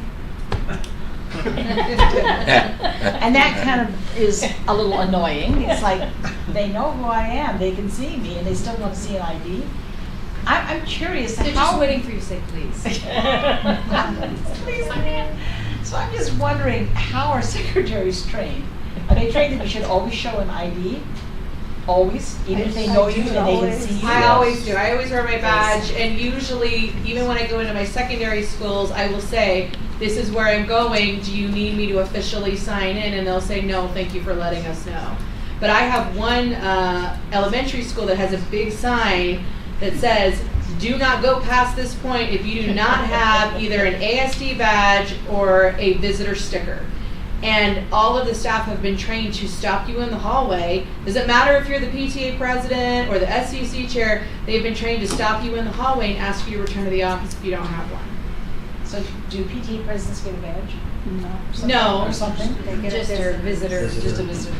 I think she's just speaking to when you get people that are there regularly. That are recognizable, Sometimes they people still, think like, I'm yeah. here all the time, you should just let me in. I always take a badge, always. I do as well. I want to get in, I don't expect them Well, Can I it's show- funny when they say, "Hi, Sarah." Can I show a quick Wait, video? wait, wait. Are you okay with that? Sure. This is only like 7 minutes long, but I do want to emphasize that there are good things going on, especially with our law enforcement too. If we can't hear it, then audio. Well, anyway, it's really good. I will send you. Wait, try it again. Okay. I'll try it. Oh, wait, he's gonna turn it Everyone's on. gonna touch buttons. And that's a wrap. I'll send you the link, but it's really heartwarming. It really is, and our officers really do make a good job. That's right. Good Seinfeld reference there. Any other questions? Okay. Thank you, you guys.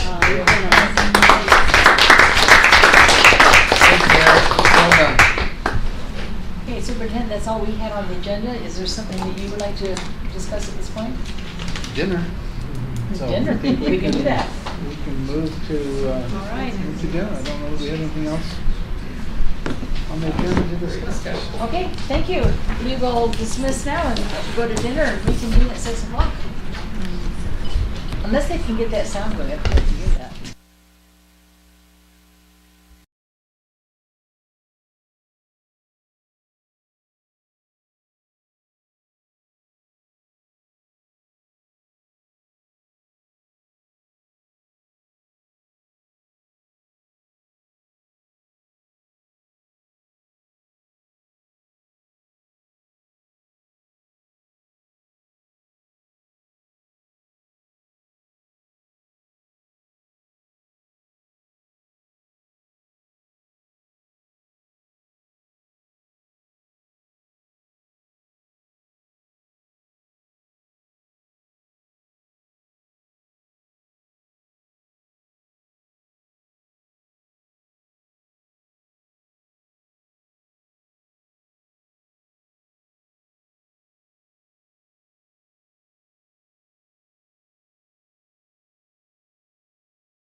we'd like to get going. I'll wait for a minute for everyone to kind of find their places.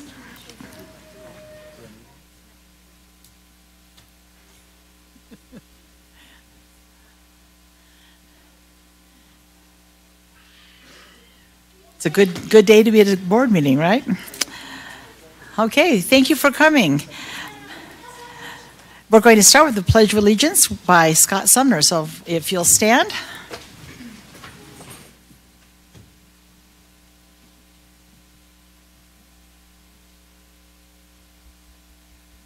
Please repeat the pledge after me. I pledge allegiance to the flag of the United States of America and to the republic for which it stands, one nation under God, indivisible, with liberty and justice for all.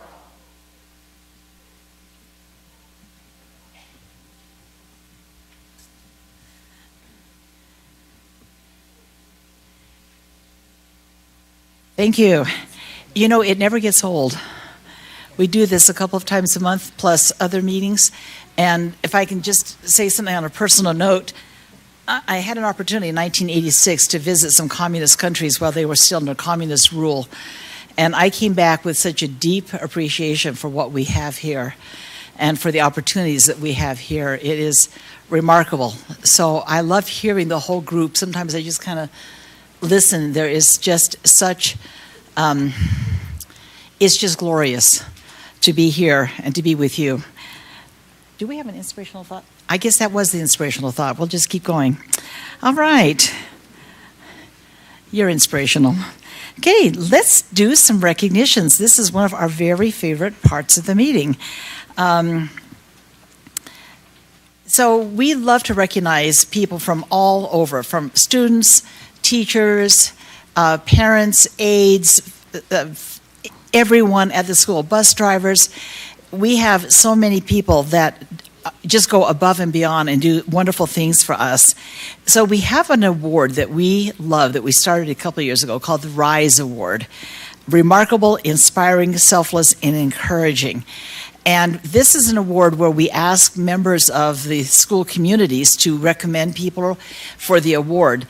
And last year we had about 490 people that were recommended.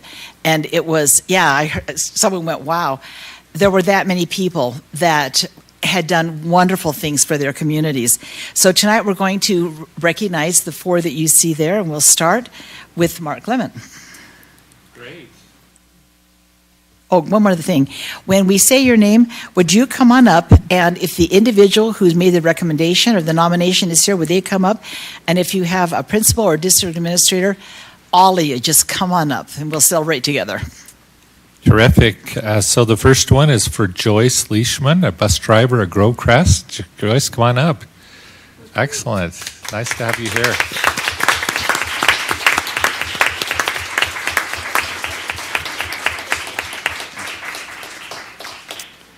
And Joyce is nominated by Michelle McDade, grandparent and guardian. Michelle wrote, Joyce went above and beyond for my granddaughter. She sat on the beach in Hawaii and sent Sophia, my granddaughter, a beautiful postcard.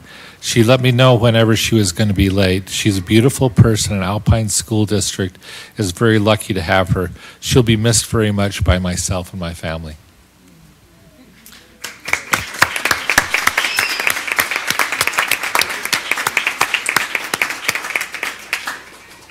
Now you need to stay there because the next part is the picture part. And they kind of want you to get centered right in the middle here, and we'll stand up behind you. All of you together. Okay. Do you want all the RISE people to? Okay, we'll do them all, and then we'll get a picture. Just move over to the side. Forget what I said about the middle. Okay, our next one is Gavin Birch from Blackridge Elementary, and then Heather, would you come up with Gavin?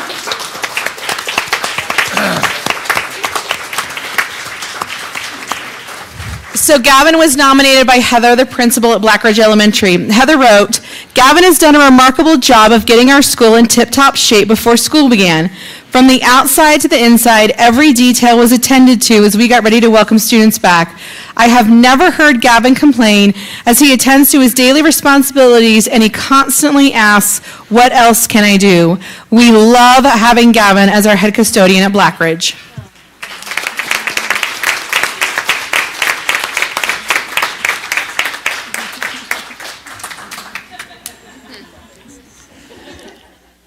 Next is Nicole Peterson. I don't know if she's here.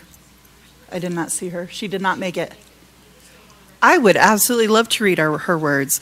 Nicole was nominated by Rochelle Hansen, who's a parent. Rochelle wrote, "Nicole is beyond this award. She has helped me and my daughter in ways I have never seen a counselor do. Her willingness and genuine care for each student, whether assigned to her or not, is beyond any kind of award. My daughter could not get through her day without knowing she had someone like Nicole to turn to. Thank you for the bottom of my heart for being the amazing bright light that you are and for taking care of every student that comes your way."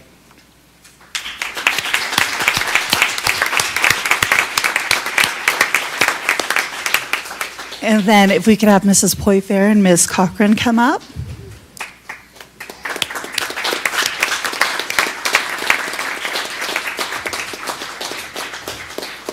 And is Mackenzie Carter here? Okay. Mackenzie wrote, she's a parent, "Carly is the definition of selfless, uplifting, mindful, and responsive. My child is 11. I've never felt so supported in my child's journey as I have with Carly as his teacher. She is understanding and extremely talented. If my son runs into a roadblock, Carly will climb mountains to help him and our family. She is very deserving of this award. It is very uplifting for me as a parent of a special needs child to know Carly has him, and she does. I have 100% faith in her. We vote Carly."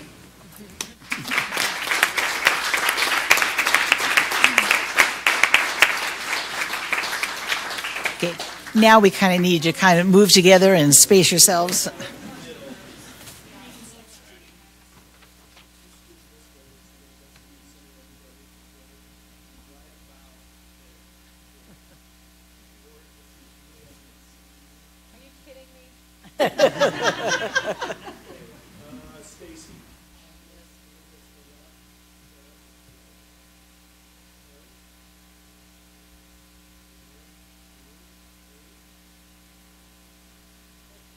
Now stay there. Are there family members who'd like to take a picture? And if so, now's your chance.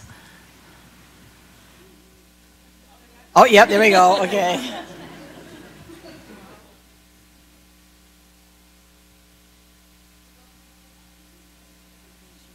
Okay, and family members of these people, would you please stand and we'll recognize you as well. We know it takes a team, so.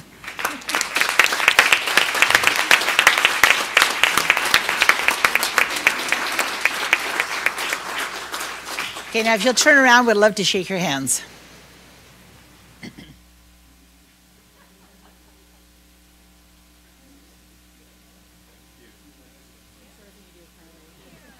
Thanks, Steve. Great conversation. Congratulations. Why, hello. Thank you. Yeah, it's all good. Thank you, sir. Boy, we need more guys like you, that's for sure. My kids played soccer with you. Yeah. I know. You do. School teacher. I thought that was impressive. You did that on purpose.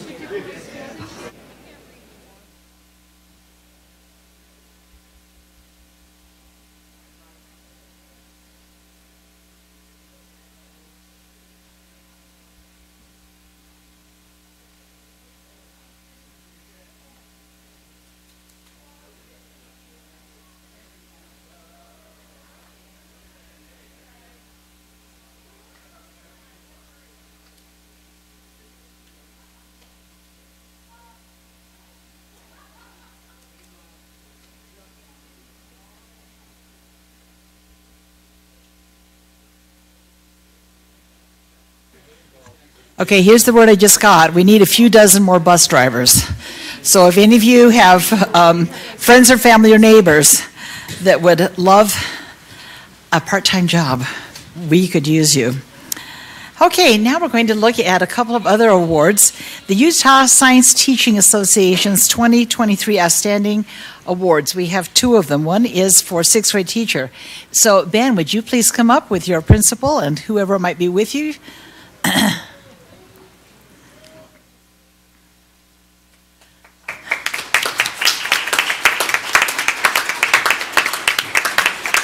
Okay, Ben Peterson. He's kind of legendary, actually. Sixth grade teacher at Windsor Elementary has been selected as the Utah Science Teaching Association's 2023 Outstanding Sixth Grade Teacher. He's always had a passion for science and wrote and received a $15,000 grant from Meta, which led to the creation of a STEM lab at Windsor. His dedication to his students and his content has increased engagement and test performance in the students at Windsor. This is a well-deserved honor. Ben will be presented to the award at the USTA's annual conference this coming Friday in Layton at the Davis Conference Center. So congratulations, Ben.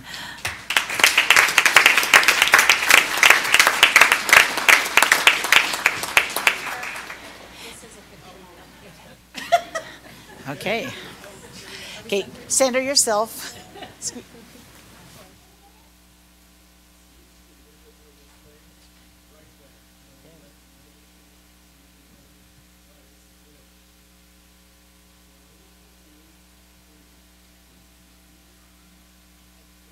Okay, we'd love to shake your hand.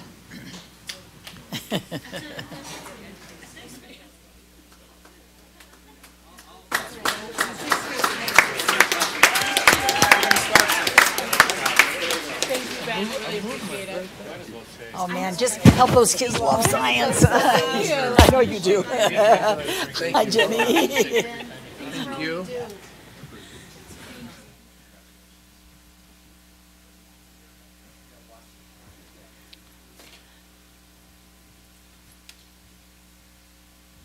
Okay, so for the next award, we have Haley Stewart, Darcy Rhodes, and Shelby Watts. Are they here? Come on up. Yes.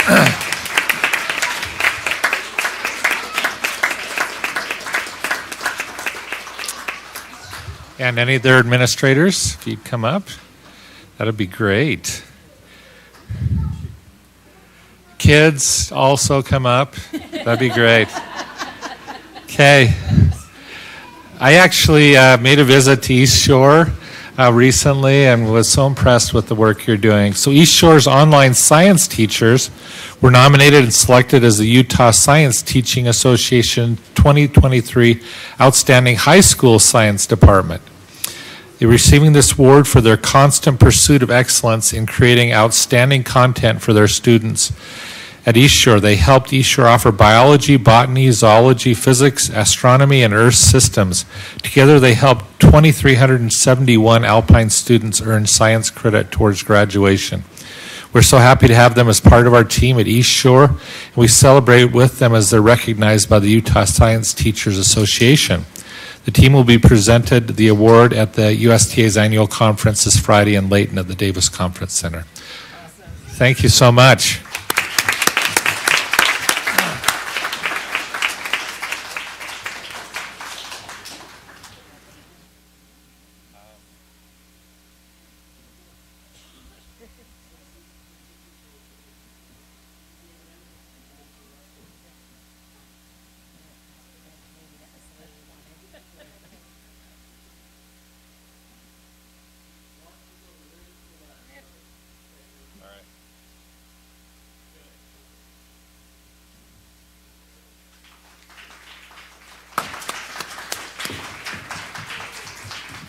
I think we need a picture with all the family members in here.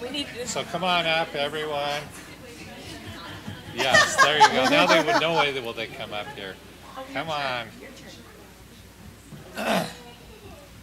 All right. We're pulling in the support team here. Yeah, in the back.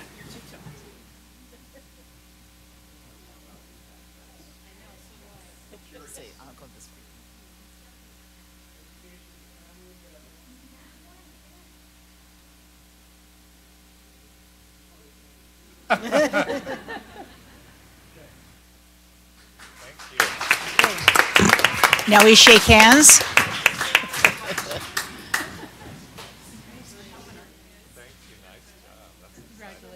Congratulations. It's wonderful. So do you guys teach all the sciences? Yes. Wow. So you guys do all the science? You do everything? You're it.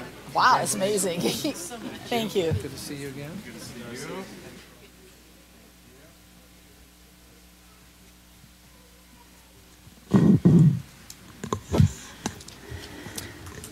We would also like to honor national champion teams from various schools.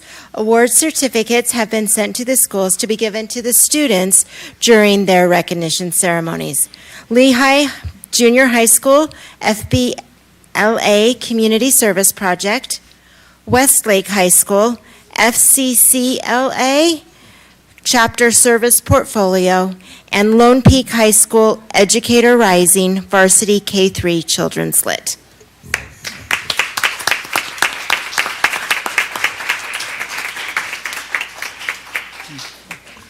Thank you. If you need to leave at this point, go right ahead. Not a problem.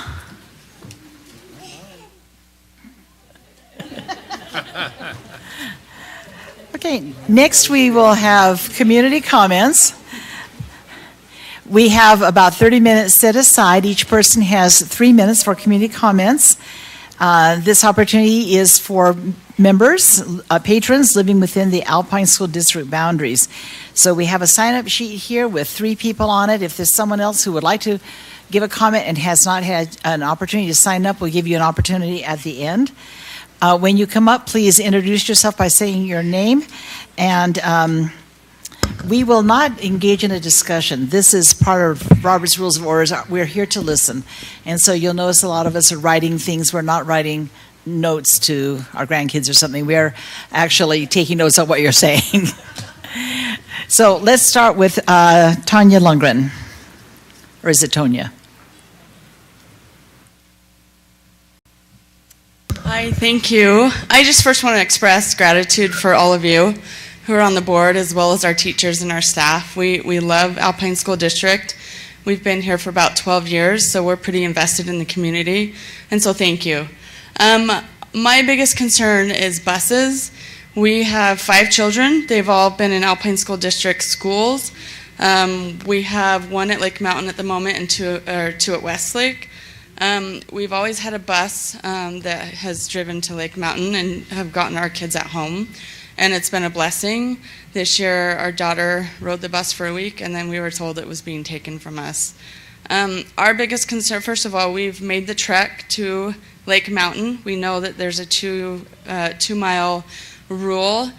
We've used several different devices to track how far it is from not our door, but the edge of the street to the corner at Lake Mountain, which, by the way, the corner is really difficult to measure just because there's no access to the school unless you go around the sidewalk from the corner into where the school is safely. There's not an open gate. And so truthfully, fairness would be, to a walkway that goes to an entrance. But it's 2.1 miles from our home. I did email Rex Brimhall, I believe. He originally told me that we were qualified to receive transportation to the bus, and then 20, 30 minutes later I received an email saying that we were not qualified. So that was a bit of a bummer. My biggest issue is on your agenda, the very top one, number 1 is safety, right? Safety is huge. I've been a seminary teacher for years. The student safety are a huge priority, whether they're on campus or on their way to campus. Redwood Road is a very unforgiving street.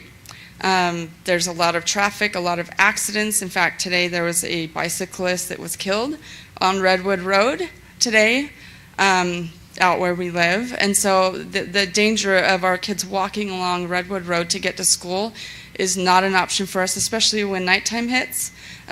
Utah's number 3 for sex trafficking, and I do not want my teenage daughter walking to school along a major highway, let alone even a boy. I mean, our older boys are at Westlake. So our biggest issue is safety. I know that we're barely on the border of 2 miles, but the access to school on a main road is not it's not even an option for us. So we'd like to see the bus come back.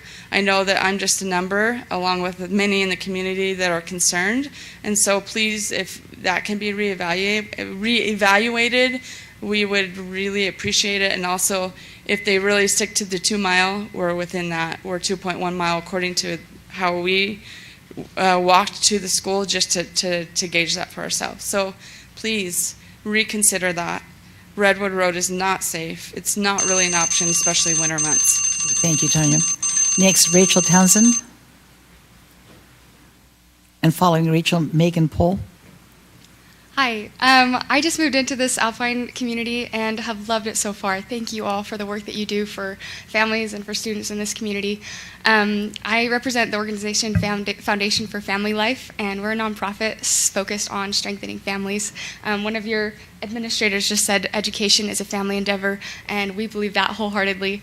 And we've developed a new program called Family Life Coaching, which is similar to life coaching, but we focus very specifically on relationships and building those communication skills and family relationships that are so important. If children are not supported at home, then they can't be as successful in the classroom, and we want to see them succeed. And so our Family Life Coaching is a 12-week program specifically targeted to parents and guardians, that they can meet with a family life coach who's trained in family theories and how to explain them in a practical way, so that families can implement them in their homes and children can be more successful in the classroom. And this family life coaching is a really incredible opportunity, and we wanted to present it to the board so that you can disseminate this information to principals and counselors who would know of families who would benefit from this program. It's not counseling. We don't go into trauma and the past difficulties, but it's focused on the understanding the current situation and moving forward on a path to succeed. And so this family life coaching will benefit a lot of families, and hopefully be able to engage our students in a better manner and help them succeed in the classroom. Thank you. Okay, thank you, Rachel. Megan.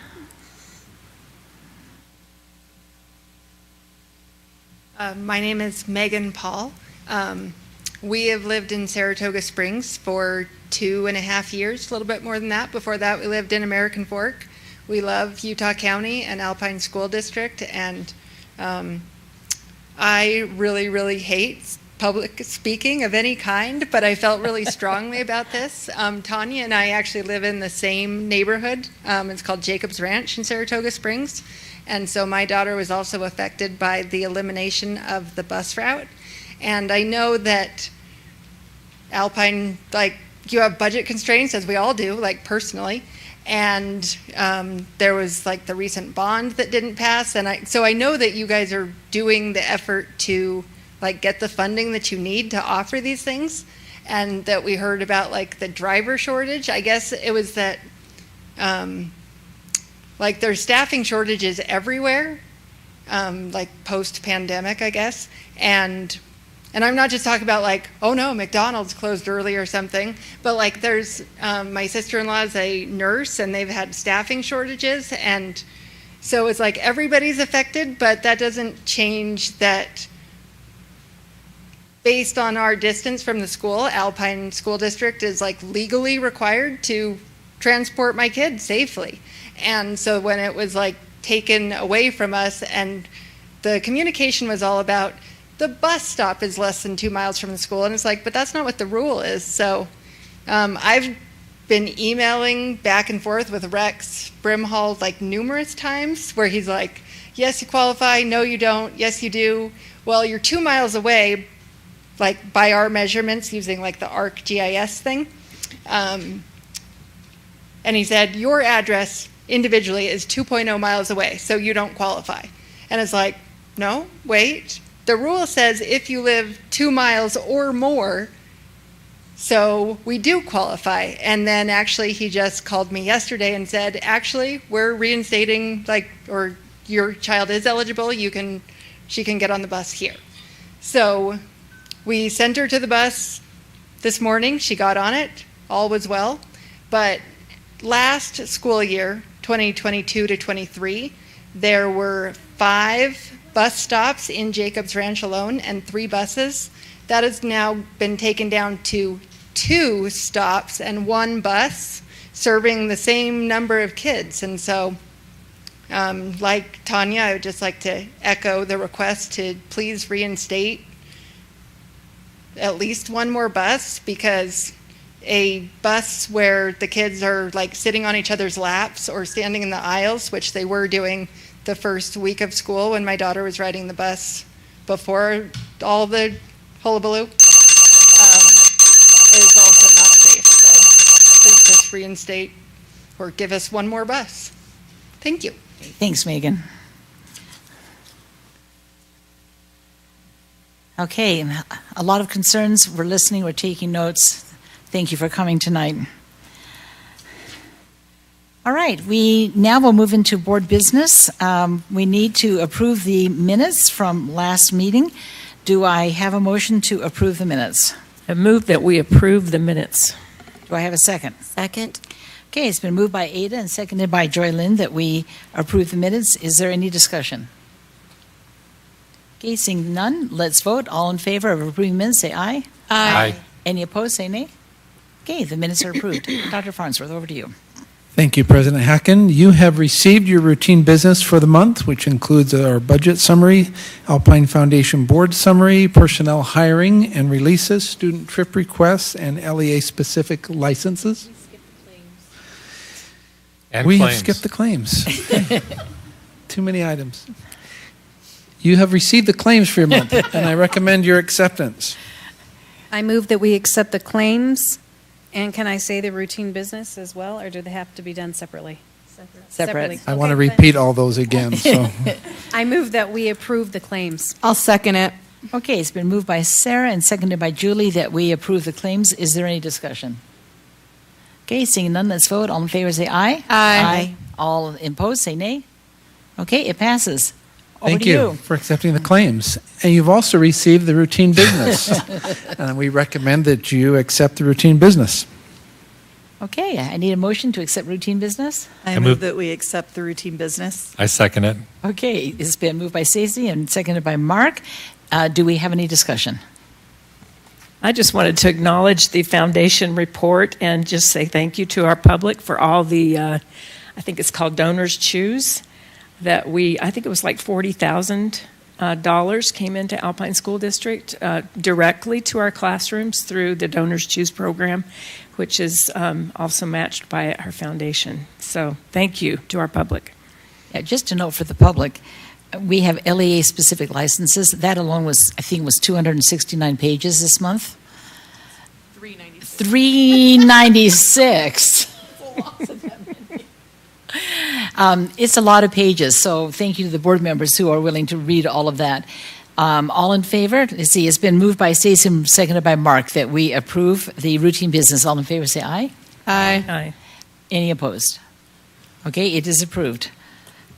Dr. Okay, our Farnsworth. action items, I would invite Craig Brinkerhoff, our Executive Director of Legal Services, to come forward. Appreciate the Policy Committee and the work that they have done.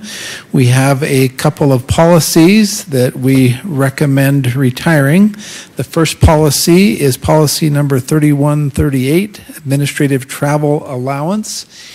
And again, I recommend your retirement of that policy, as those items and concerns are addressed in other documentation and not necessarily in need of being in policy. And we'll let Craig answer any questions that you have regarding policy 3138. We're trying to see if we can pull them up here real quick. So one of our objectives here is to clean up policy a little bit with regards to policy 4728 and policy 3138. Those are identical policies, and we're going to try and pull them up so you can see. That's the travel one. Or I guess if we're going in order, right? So let's start with the travel one. Thanks, Kimberly. Actually, the first one on our, that is 3138. Oh, it is? Uh-huh.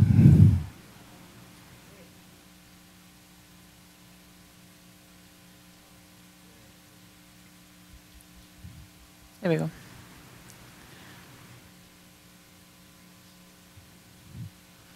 And then can we pull up alongside that one, 4728?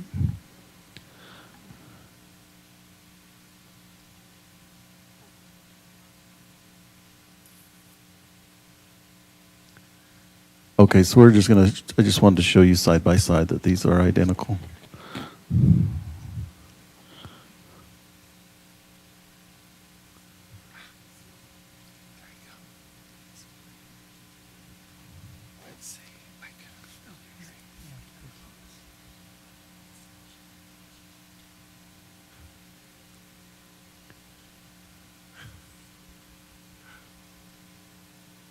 There we go.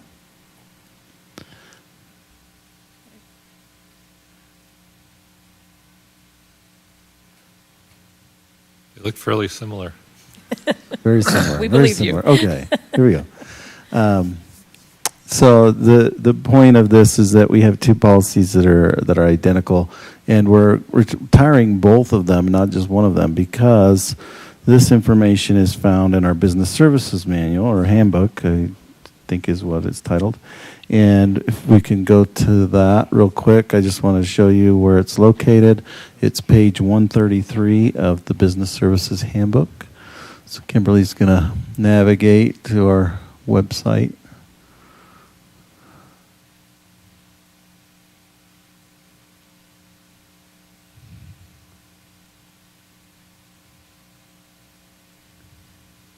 The meeting was going too quickly. We had to slow it down a little bit.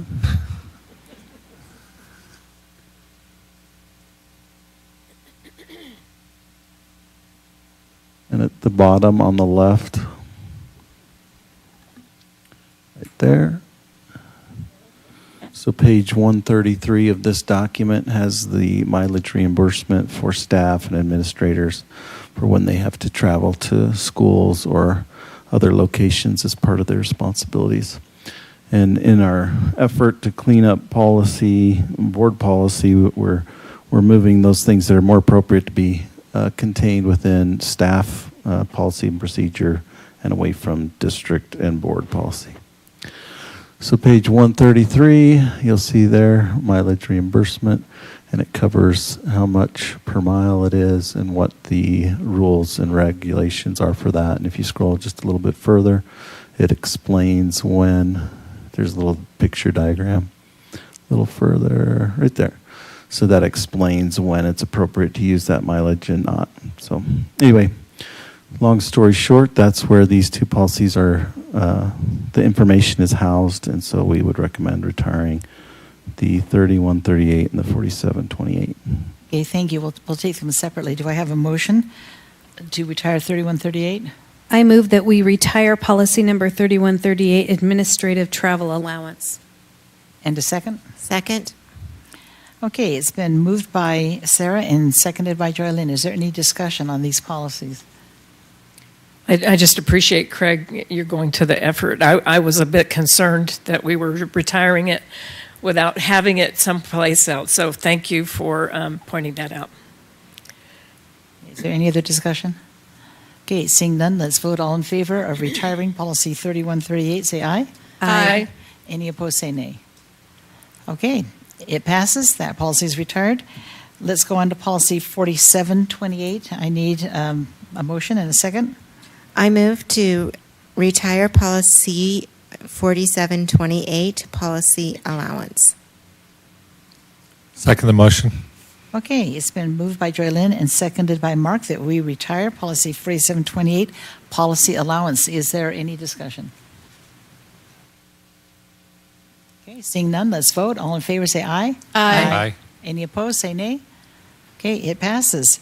Next policy, 4758. Craig, do you want to discuss that one for a minute? Yeah, so just briefly, same scenario. This is not a duplicate, but we do have the information in our business services handbook. This came to our attention because people noticed that this policy was outdated and that it wasn't updated. The links were broken that are within it. And the reason for that is because we had stopped following this policy because we had moved it to the business services handbook.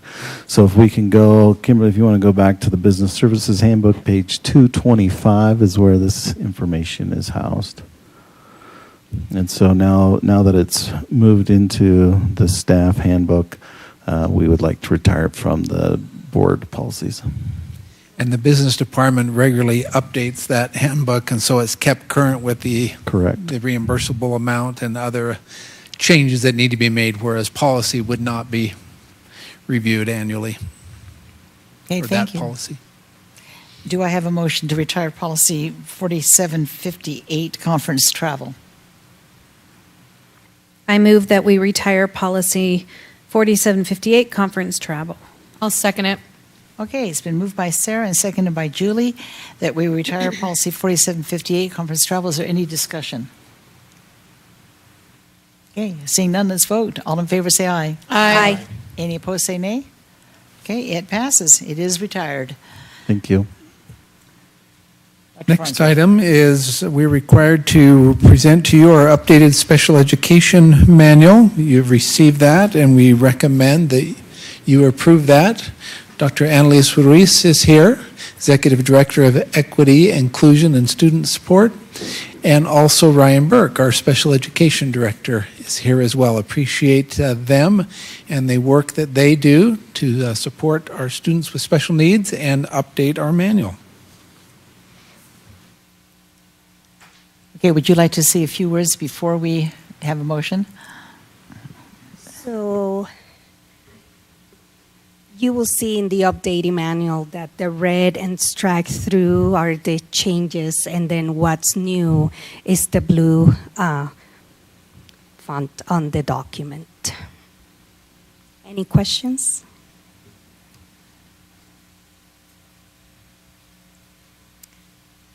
Okay, I need a motion to retire or to, Can excuse I me. ask a question real quick? Oh, yes. Uh-huh. Of the changes that are being requested in this document, how many were made internally by our department versus those that came directly from the state? Impressed with that question. So the state provides us now, they didn't used to, but now they provide us this reference manual for us. So we basically just adopt that. We are asked to choose whether we're the eligibility criteria for learning disability. And so in that manual, we've chosen RTI, which is also a state-directed choice. So there's really not much that we did. It looks like it in the manual because we were comparing before with the new one, but it's mostly directed by the state. Are there any other questions for them? I'd like to make a statement. I will be voting no, not because I disagree with this manual, but I disagree with how the state handles local control. Okay. I have just one other question. Does anything in policy change with these changes? I noticed some insertion of services for those who attend private schools and homeschool. Is that new, or is that something you've already been responsible for? It's the same.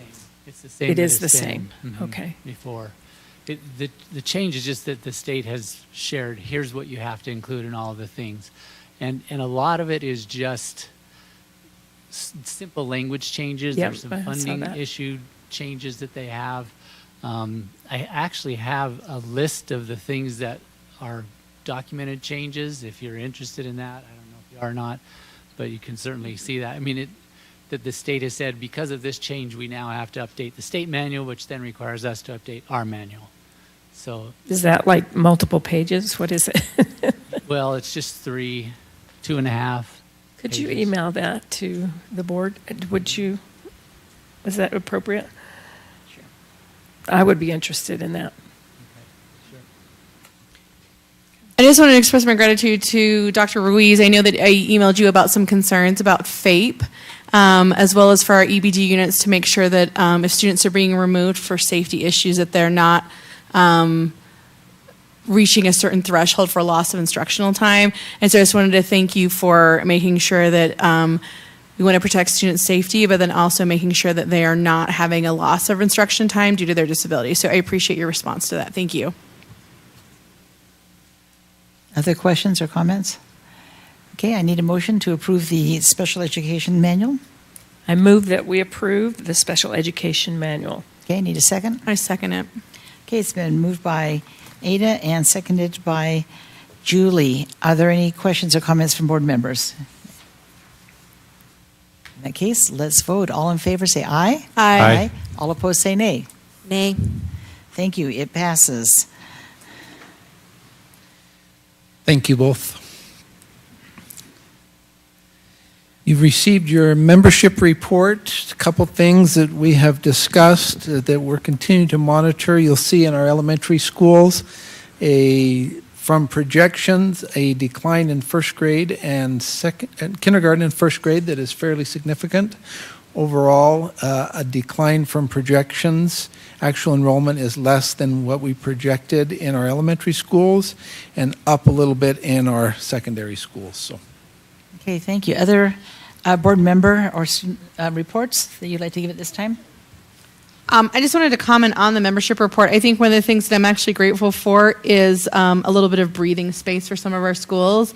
If I remember correctly, we only have a couple of schools that in the elementary area are over 1,000. And as much as 1,000 seems high, when you've had 1,200 or 1,300 students in a school, 1,000 all of a sudden feels kind of spacious. So I appreciate the efforts that the board has taken for school construction and other dynamics. I will say I also appreciate the investment that the board has made in things like, I will call it flexible construction.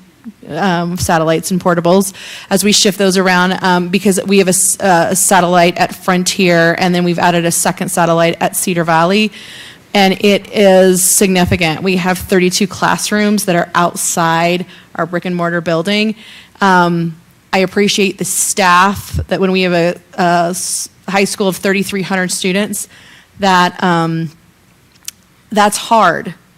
It weighs on, I mean, it's hard on the building, it's hard on the staff, it's hard for the kids as they're fluctuating in between that, and the increase that we've also seen at Frontier. So I appreciate the board's investment in building another middle school because we continue to have growth, and I appreciate the fact that the community's been patient, and I appreciate that the investment that the board has made to try and address those issues as they come up.